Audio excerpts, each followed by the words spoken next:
চলতে হবে। দূরত্ব কি কোথাও ঘুচলো অনুব্রত মণ্ডলের সঙ্গে? দেখুন, এর আগেও বীরভূম জেলায় যে মিটিংগুলো হয়েছে প্রত্যেকটি মিটিংয়ে আমি অ্যাটেন্ড করেছি এবং প্রত্যেকটি মিটিংয়ে আমাদের দলীয় কর্মসূচি জেলা পার্টি অফিস থেকেই সিদ্ধান্ত হয়েছে, সে মতোই কাজ হয়েছে। বিগত দিনও হয়েছে, এখনও হচ্ছে, আগামী দিনও হবে। তাছাড়াও আমরা যারা মমতা বন্দ্যোপাধ্যায়, অভিষেক বন্দ্যোপাধ্যায় সৈনিক আছি, যারা মামাটি মানুষের সৈনিক আছি, আমরা 365 দিন মানুষের হয়ে কাজ করি, মানুষের পাশে থেকে কাজ করি। স্বভাবতই আগামী যে 26শে নির্বাচন, সেই নির্বাচনের প্রাক্কালে গত 27 তারিখে আমাদের নেতাজি ইন্ডোর স্টেডিয়ামে আমাদের দিদি, আমাদের বাংলার মা, মাননীয় মুখ্যমন্ত্রী মাননীয় মমতা বন্দ্যোপাধ্যায় কীভাবে আগামী দিনে চলতে হবে সেই রূপরেখা তিনি তৈরি করে দিয়েছেন।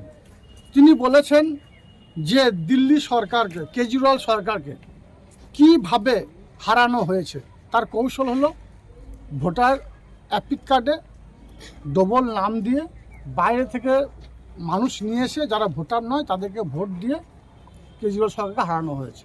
বাংলাতেও সেই প্রক্রিয়া চলছে। সেই জন্য আমাদেরকে তিনি আগেই প্রমাণসহ আমাদেরকে বুঝিয়েছেন, আমাদের দলনেত্রী মমতা বন্দ্যোপাধ্যায় স্বয়ং, এবং আমরা সকলে সেই পথেই হাঁটছি। ভোটার কার্ড, অ্যাপিক কার্ডগুলো বাড়িতে বাড়িতে গিয়ে বা আমাদের যারা এক্সপার্ট আছে তাদেরকে সঙ্গে নিয়ে ওগুলোকে যদি বাড়তি নাম ঢোকানো থাকে সেগুলো সংশোধন করার জন্য নির্দেশ দিয়েছেন। 5 থেকে 6 দিনের মধ্যে সেগুলো সংশোধন করব এবং রাজ্য কমিটিকে পাঠিয়ে দেবো। কিভাবে হবে এটা? টিম গঠন করবেন না কিভাবে? আমাদের টিম অলরেডি আছে।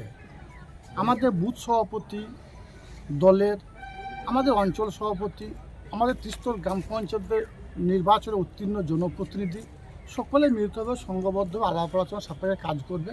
সেই লক্ষ্যে আজকে সাংসদ থেকে শুরু করে, বিধায়ক থেকে শুরু করে, আমাদের ব্লক সভাপতি, আমাদের জেলা পরিষদের সকল সদস্য, পঞ্চায়েত সমিতির সভাপতি থেকে শুরু করে সকল সদস্যদের ডাকা হয়েছিল এবং আমাদের ওই বার্তায় আজকে দলীয় কার্যালয় থেকে দেওয়া হয়েছে। এই ভুয়ো ভোটার শুভেন্দু অধিকারী অভিযোগ করছেন তাকে তৃণমূল সরকারের এই ভুয়ো ভোটার হচ্ছে। এবং শুভেন্দু অধিকারী উনি টিআরপি বাড়ানোর চেষ্টা করছেন, কারণ বাংলা মানুষ বুঝে গেছে বিজেপি কারা করছে। 2011 প্রাককালে বাংলায় যারা কাটাকাটি খুনোখুনি রাহাজানি করেছিল, সে বামফ্রন্টের হারমাদদের একটা বড় অংশ বর্তমানে বিজেপির ছত্রছায়ায় নাম লিখিয়েছে, তারাই বিজেপি করছে। তাদেরকে তো আমরা আগেই বাংলা ছাড়া করেছি, তো বিজেপির একই দশা হবে। উল্টো পাল্টা বকছে, বাংলা মানুষকে বঞ্চিত করেছে, অবজ্ঞা করেছে, অবহেলা করেছে, 100 দিনের কাজের টাকা দেয়নি, আবাস যোজনার বাড়ির টাকা দেয়নি। সবত বাংলা মানুষ বুঝে গেছে। ওইসব 2-4টে বুঝুকি কথা বলে কোনো লাভ হবে না। বাংলা মানুষ মমতা বন্দ্যোপাধ্যায় জনমুখী প্রকল্পগুলো চালু করেছে, মানুষের মনে কোটায় জায়গা করে নিয়েছেন। বাংলা মানুষ মমতা বন্দ্যোপাধ্যায়কে আশীর্বাদ করবে, অভিষেক বন্দ্যোপাধ্যায় মমতা প্রার্থীদের 2 হাত ভরে আশীর্বাদ করবে। বীরভূম জেলার যে 11টা সিট আছে, আজকের দিনে আপনাদেরকে বলে রাখছি, মিলিয়ে নেবেন, বিরোধীদের 11টা সিটে জামানা জব্দ করে আমরা ছাড়ব। কারণ 365 দিন মানুষের পাশে থাকে না। আমাদের মূল হাতিয়ার হবে উন্নয়নের হাতিয়ার। মমতা বন্দ্যোপাধ্যায় যে প্রকল্পগুলো চালু করেছেন ওটাই আমাদের হাতিয়ার, ওই হাতিয়ার নিয়ে আমরা এগিয়ে যাব। আজকে বৈঠকে দেখা গেল কোর কমিটির সদস্য চন্দনা সিংহ উপস্থিত ছিলেন, বোলপুরের বিধায়ক। হঠাৎ করে তিনি কেন? হয়তো তিনি পার্সোনাল কোনো কাজে বাইরে আছেন, যার জন্য আসতে পারেননি। সম্ভবত যেটুকু খবর আছে আমাদের কাছে, উনি আসানসোল গিয়েছেন, কোনো কাজ আছে, কোনো একটা উদ্বোধন আছে, সেই জন্য আসানসোল গিয়েছেন, আসতে পারেননি। কিন্তু বাকি আমাদের সকল কোর কমিটির সদস্যরা ছিলেন। তাছাড়া জেলার নেতৃত্ব, দেখুন, কোর কমিটির আসনে আমাদেরকে বসিয়েছেন মাননীয় মুখ্যমন্ত্রী মাননীয় মমতা বন্দ্যোপাধ্যায়। কিন্তু বীরভূম জেলার প্রত্যেকটি এরিয়ার, শহর থেকে শহরতলি, গ্রাম থেকে গ্রামান্তরে যারা স্তম্ভ, যারা দলটাকে আগিয়ে নিয়ে যাচ্ছে, সেই ব্লক সভাপতি, অঞ্চল সভাপতি, অঞ্চলের প্রধান, পঞ্চায়েত সমিতির সভাপতি, আমাদের জেলা পরিষদ সদস্য সকলেই উপস্থিত ছিল।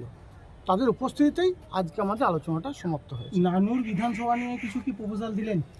দেখুন, নানুর বিধানসভা নিয়ে বেশি কিছু বলতে আমি চাই না, কারণ নানুর বিধানসভায় বিরোধীদের কোনো অস্তিত্ব আছে বলে আমি মনে করি না। নানুর বিধানসভায় বিগত নির্বাচনে 82,600 ভোটে বিরোধী পিছিয়ে রেখেছি। 26শে নির্বাচনে মমতা বন্দ্যোপাধ্যায়, অভিষেক বন্দ্যোপাধ্যায় যাকে প্রার্থী করবে, আজ থেকে বলে রাখছি, এখন প্রার্থী ডিক্লেয়ার হয়নি, ইলেকশন ডিক্লেয়ার হয়নি, 1 লক্ষেরও বেশি ভোটের ব্যবধানে বিরোধীদের পিছিয়ে রাখবো। আমরা সেদিন গণনা কেন্দ্রে গিয়ে এটা মিলে নেব।